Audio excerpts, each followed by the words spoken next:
Hello everyone, তোমরা সবাই কেমন আছো? নিশ্চয়ই খুব খুব ভালো আছো আর সুস্থ আছো। আমি অনেক ভালো আছি। আর তোমাদের সকলকে জানাই গুড মর্নিং। আর এই যে দেখো, আমি আর আমার মেয়ে এসেছি ছাদে ব্রাশ করতে। এই যে, আর এই যে দেখো, এটা আমাদের বাড়ির পেছনের বাগানটা। এই যে,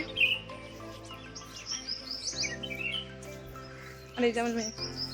ভালো করো মা, ভালো করো, ভালো করো, করো না, করো না। এই যে দেখো, এখানে পেয়ারা গাছ আছে আর এইখানে আছে আম গাছ। এই যে এটা হচ্ছে আমাদের আম গাছ, আম্রপলি আমের নাম। আর আজকে সূর্যটা ঠিক এই রকম উঠেছে, দেখো এই রকম, বুঝতে পারছো? আজকে খুব একটা রোদ করেনি সকাল থেকে।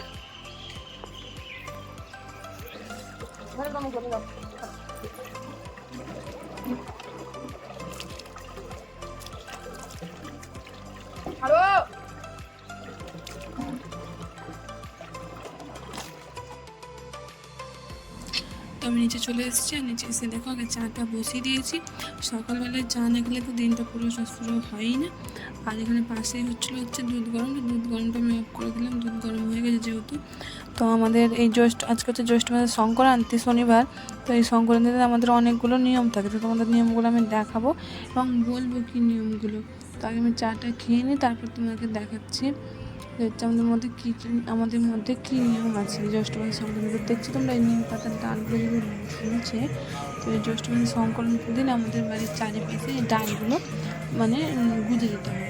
এটা নিয়ম একটা, মা দিদারা বলে, ঠাম্মারা। তো এটা একটা নিয়ম। আর বাবা পুজো করছে, আমি পুজোটা দেখে নাও।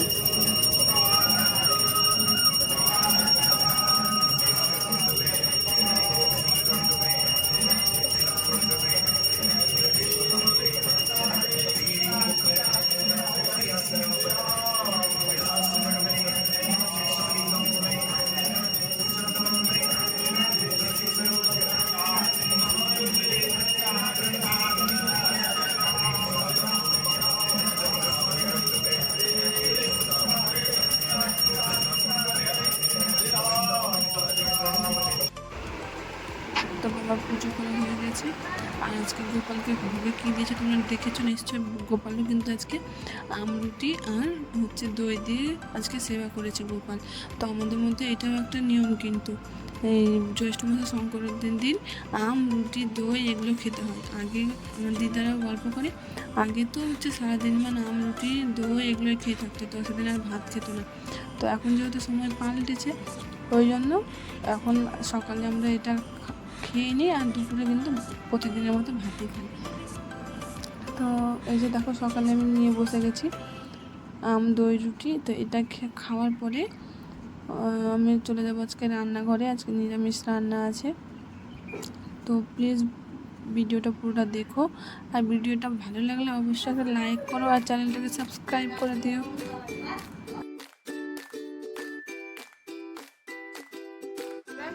সকালে ব্রেকফাস্ট করে একদম আমি রান্নাঘরে চলে এসেছিলাম। তো এখন 1টা মতো বেজে গেছে, আর রান্নাও আমার মাছ পথে ধরো।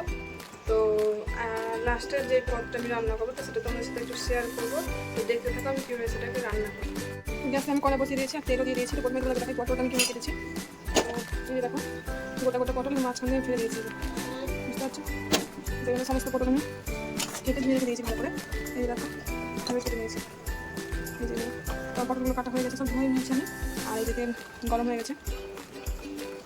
তেলটা ভালোভাবে গরম হলে পটলগুলো আগে লাল লাল করে ভেজে নেব। তো তেল গরম হয়ে গেছে, পটলগুলো আমি এক এক করে ছেড়ে দিলাম।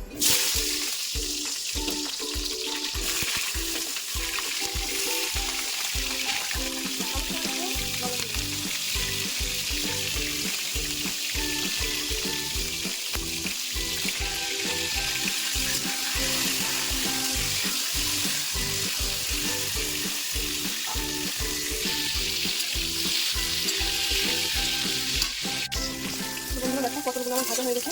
এবার লাল লাল করে পটলগুলো আমি ভেজে নিয়েছি। আমি পটলগুলো তুলে নেব।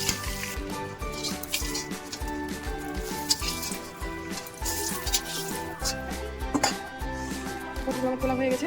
এবারে একটা তেজপাতা, ওই পটল ভাজা তেলেই দেখো পটল ভেজে তেলটা একদম কালো হয়ে গেছে।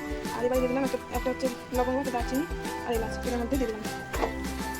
আর এর মধ্যে আমি আগে থেকে বেটে রেখেছিলাম জিরে, সর্ষে, পোস্ত আর লঙ্কা আর আদা। এটা আমি তেলের মধ্যে দিয়ে দিলাম।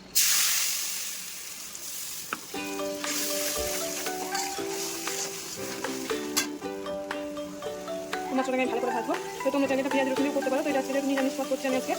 আজকে যেহেতু জ্যৈষ্ঠ সংক্রান্তি, সংক্রান্তি আমরা নিরামিষ খাই, তো তাই জন্য পেঁয়াজ রসুন কিছু ব্যবহার করিনি। তোমরা চাইলে পেঁয়াজ রসুন ব্যবহার করতে পারো, কিন্তু তোমরা একটা কাজ করো, পটলের তেলটা নামিয়ে নিও, কারণ পটলের তেলটা কালো হয়ে গেছে, তবে কালারটা বেকার হয়ে যাবে, হয়ে গেলে আমি নামিয়ে রাখলাম।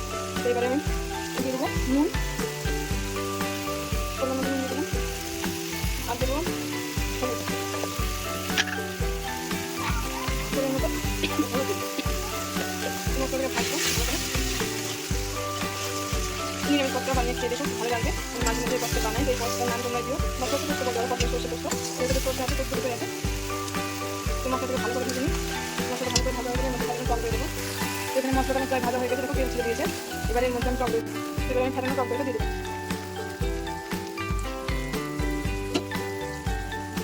টক দই যে পাত্র ছিল সেই পাঠিয়ে ধুয়ে একটু সামান্য জল দিয়ে দেবো। এটাকে ভালো করে কষিয়ে দেবো। এর মধ্যে সামান্য একটু চিনি দিয়ে দেবো। টক দইটা দেওয়ার পর 1 মিনিট মতো আমি ভাজে 1 মিনিট আমি ভাজলাম, ভেজে নিয়ে পটলগুলো দিয়ে দেবো। পটলগুলো দিয়ে ভালো করে কষিয়ে নেবো।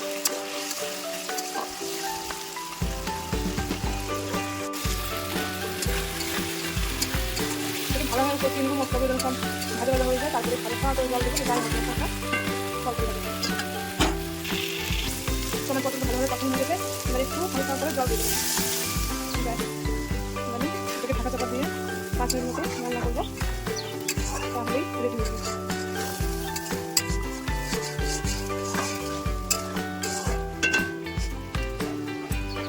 আমি ঢাকা দিয়ে দেবো। চলো দেখি অন্য কতটা দেবো। ঠিক আছে, পাঁচ হয়েছে। এবার আমি একটু হালকা করে গরম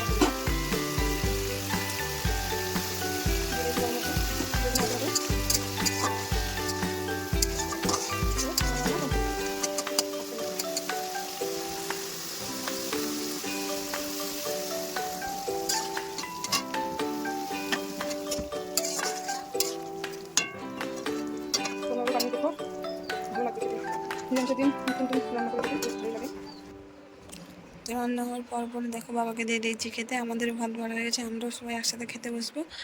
আর তোমাদের যদি ভিডিওটা ভালো লেগে থাকে লাইক করে দিও। দেখা হচ্ছে পরের ব্লগে। আজকের মতো এতটাই, টাটা।